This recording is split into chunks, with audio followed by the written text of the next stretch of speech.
Today, all over the world, ships and men of the United States Coast Guard are in action side by side with the Army, Navy, and the Marines. This war of unparalleled ferocity and scope has imposed new problems upon the Coast Guard, greater, tougher problems than ever before. Because global war for the United States means global duty for the Coast Guard.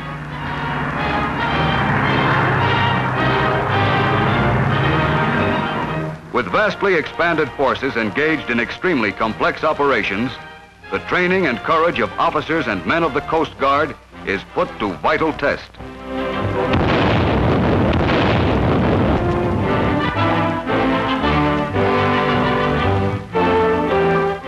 In all theaters of war, officers now in action have been schooled at the Coast Guard Academy in New London, Connecticut, where today are being prepared the officers of tomorrow, prepared to carry on a tradition 150 years old. Here at the Academy are combined the lore of the sea with the technical education of an officer.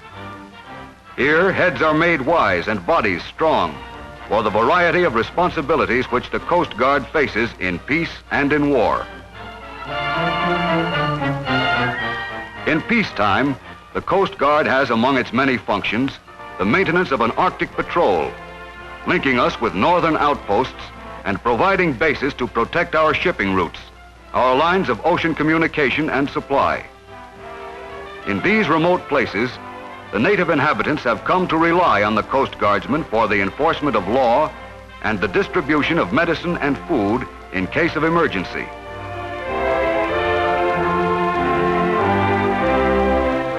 After the sinking of the Titanic in the North Atlantic in 1912, the Coast Guard was designated by the nations of the world to maintain the International Ice Patrol of northern waters. And so effective has been this service that in 3 decades, not one single ship has been lost through iceberg collision.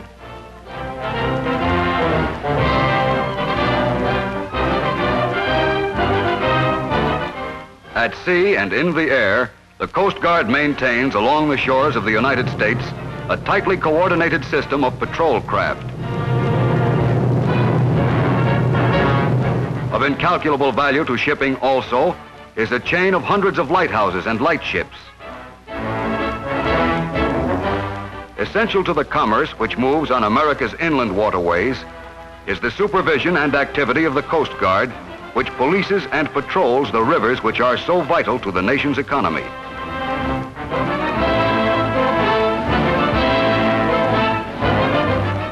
No less important are the shipping lanes of the Great Lakes, which must be kept free of ice, thus releasing millions of tons of raw material to centers of industry and finished products to seaports for shipment abroad.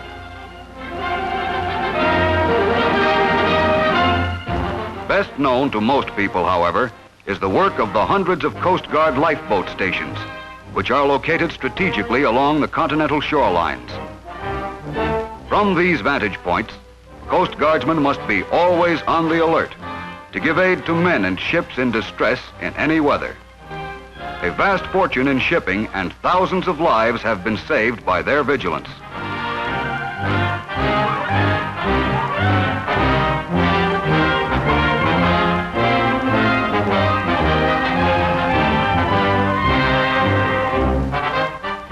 But also in wartime, from the early days of the founding of our country to the latest world conflicts, Coast Guard ships have distinguished themselves. Since the outbreak of this war, the peacetime strength of the Coast Guard has increased tenfold, and a multitude of new and hazardous tasks have been added to its regular duties. Convoys must be protected from marauders of the sea and air. Troops have to be transported over thousands of ocean miles to remote islands and distant battlefronts.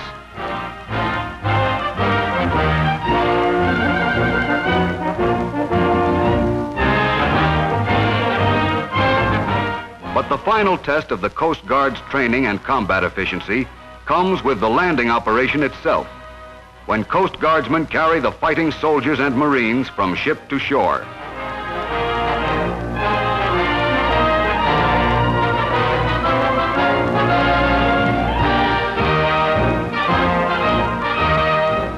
At the Academy in New London, the peace and wartime demands made upon the Coast Guard are anticipated. For these demands, hundreds of trained officers are necessary. New cadets are selected by competitive examinations throughout the country. Minimum education, high school. Minimum age, 17. Minimum health, perfection.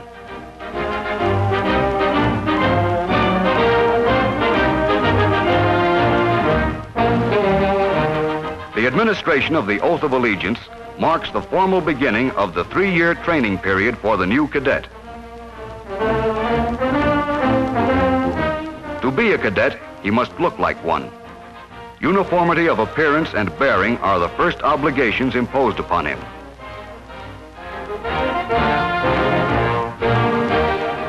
After receiving his equipment, everything he can conceivably need, from handkerchiefs to a rifle, getting settled and accustomed to his new life becomes his first problem. But for a man of his age, adjustment is easy to acquire. Tidiness of dress and living quarters must become habitual. He has to be a persuasive example to the men he will ultimately lead.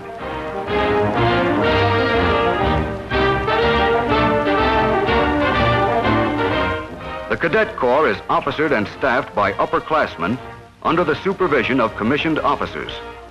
So if the swab, as new cadets are called, is nervous before the discriminating eye of his critics, in a couple of years he himself may be the critic of a fresh class of swabs, with the same exacting standards. Homesickness and passing moods of depression are natural for the young cadet so recently separated from his family. For these moments of small distress, the Academy Chaplain's office is his port of emergency. Here, his personal problems can be aired in private, and he will receive a sympathy which has been deepened through many generations of cadets.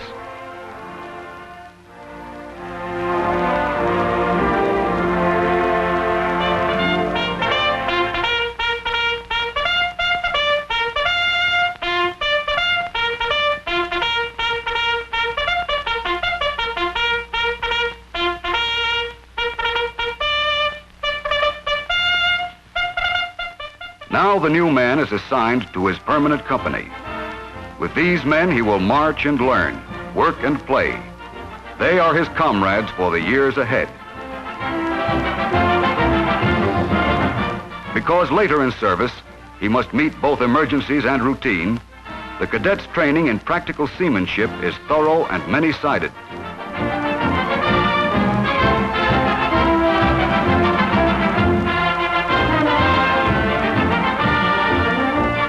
He must know the pulling of small boats, in addition to the handling of craft by sail.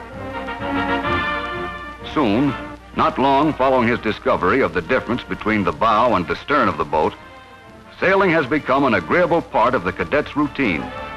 Certainly no less fun because required, especially when, after some skill has been mastered, the cadets compete with neighboring college crews in races on the Thames.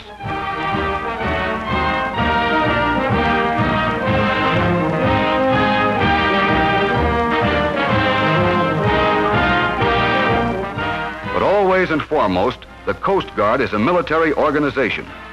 This means drill and discipline, practice and repetition. But it also means, for the future officer, mastering the time-honored customs of field and parade etiquette.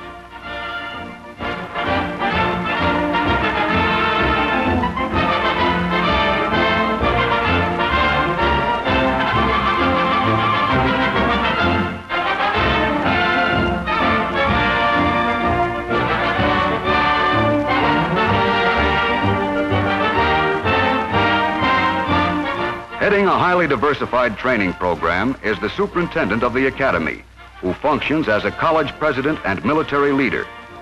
In this double role, it is the Admiral's responsibility to keep his staff abreast of ever-changing maritime problems and modern scientific developments. In addition to its specializations, the Academy has a well-rounded curriculum.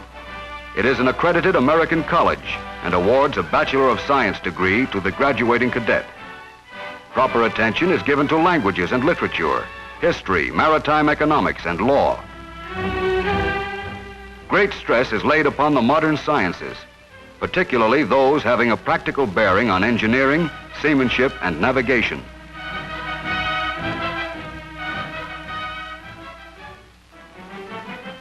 Here in the classroom are explained the fundamental principles of physics, such as aerodynamics as applied to ships and planes.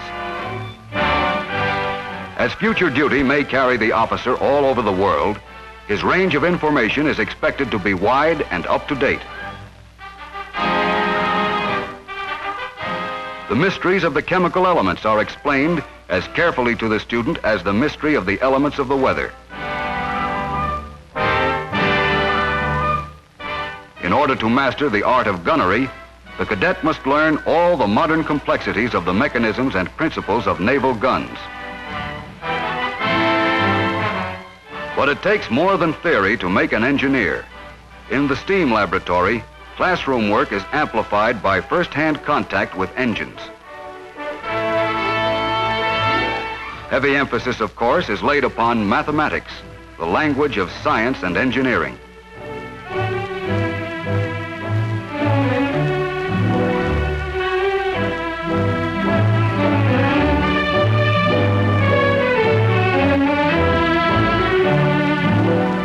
Most interesting of all, perhaps, are the lessons the cadet is taught during the summer term aboard ship. Here, under typical seagoing conditions, the student performs every duty which regular routine or emergency may subsequently require him to assume.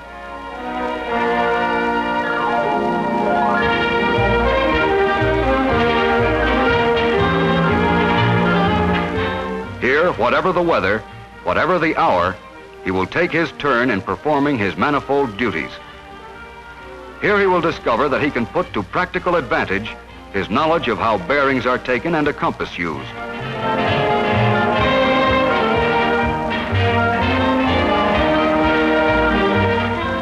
On the ship, he will apply his classroom theories of navigation and seamanship and appreciate the value of the book knowledge which may have occasionally seemed dry. Here, with an ocean ahead and below, he comes to realize that a ship's officer must know not only where he is going, but precisely how to get there.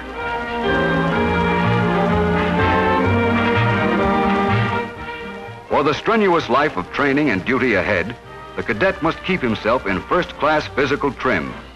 Calisthenics are balanced with competitive sports to guarantee perfect health.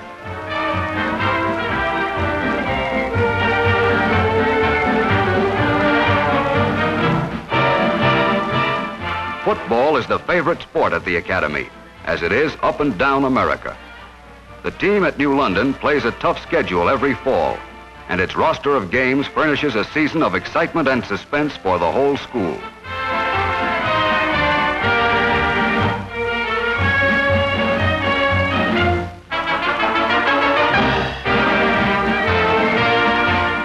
Another aspect of the life at the Academy is its social side. Among these occasions are informal hours when cadets are welcomed to the homes of the officers.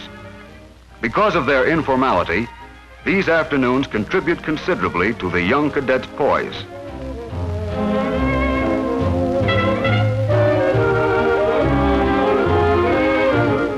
Biggest of the many social events at the Academy is the annual fall dance.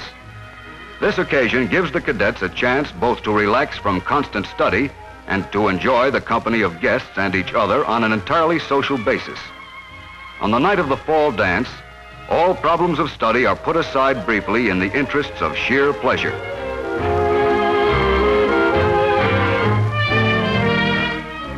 Most of the time, though, the cadets are satisfied with more informal entertainment. The recreation hall is a favorite gathering place for them to relax and smoke, exchange ideas and experiences, and prepare for the new phases of instruction lying ahead. Aviation is now a regular part of cadet education because a vastly enlarged Coast Guard has military and naval obligations compelling wider use of the airplane. Where formerly the Coast Guard employed planes only for routine patrols, now they are an indispensable aid to shipping and a weapon against attack. With the expansion of the Coast Guard Air Arm, it is necessary for the cadet to be familiar with aviation principles and have some experience in the sky. After a period of sea duty as a commissioned officer, those who qualify can take intensive training in this branch of the service.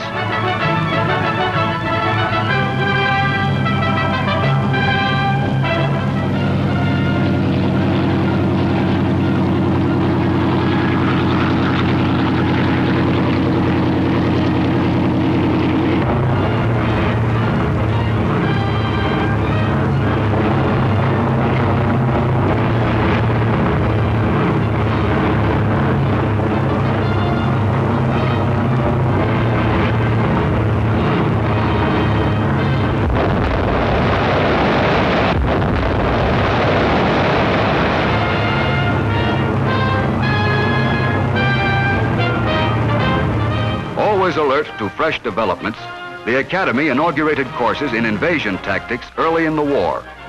Among the Coast Guard officers landing the troops in practically every invasion are New London graduates. The handling of various types of invasion craft is taught during the summer term, both as theory and practice.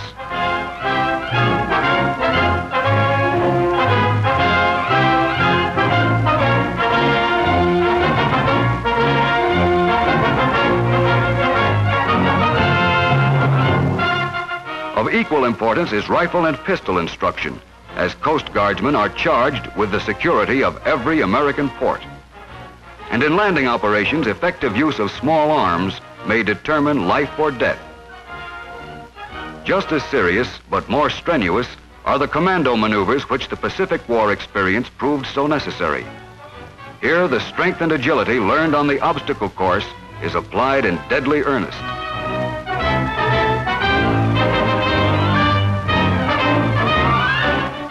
All that remains for the cadet is to prove his knowledge. He must show his understanding of everything he has been taught. He has been given every opportunity to qualify: time, study, and individual attention. Final examinations, for which he has prepared feverishly, determine the cadet's career and future life. Passing grades mean his final eligibility for both his degree and his commission.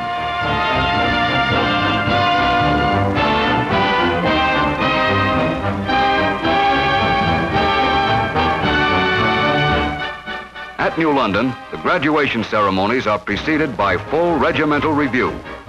3 years of almost daily drill on the parade ground now has its reward in proudly perfect performance, in unerring formations.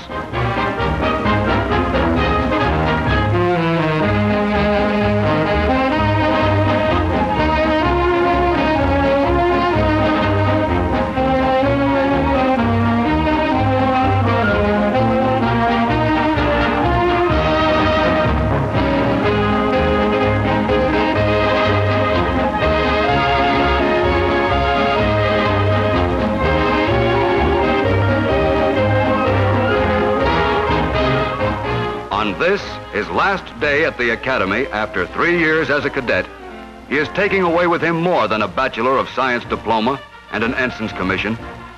He is taking away a liberal education and a disciplined mind.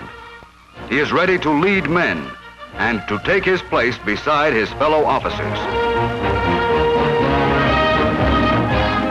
Wherever his first assignment may take the full-fledged officer, he will have to shoulder new and serious responsibilities. Yet, whether his country is at war or at peace, he will execute his multitude of duties efficiently, unflinchingly. For upon the unselfish devotion of such men has been built the history and traditions of the United States Coast Guard.